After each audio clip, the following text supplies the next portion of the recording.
Are PWAs actually the next big thing? If you didn't know this, PWA stands for Progressive Web App. It's basically an enhanced version of your website, closer to a native application. Think of it basically as a combination of website and mobile app, combining features from both worlds. There are some obvious benefits to creating a progressive web app. One being that you don't need to understand Swift or Kotlin or any kind of native code, because a progressive web app is actually in itself just a website, which also makes it easy for the user to download these.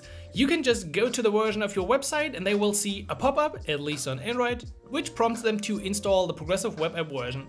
And once they've done this, they will have an icon on their home screen and it will look exactly like a native mobile application. This of course also means you don't need to go through the whole submission process for iOS and Android, which certainly can be very painful sometimes. PWAs can solve a lot of problems that you or your business might have, because they're a lot easier to develop, you don't need any native knowledge about the platforms, and they're of course a lot easier to maintain. Plus, of course, the web gets better every day. If you bet on the web like a lot of technologies and frameworks do these days, you can't go wrong. The web, browsers, everything's evolving at a great pace. There's already so much possible with the web. You can see this for yourself. Just go to whatpwacando.today and you will be shocked what's already possible.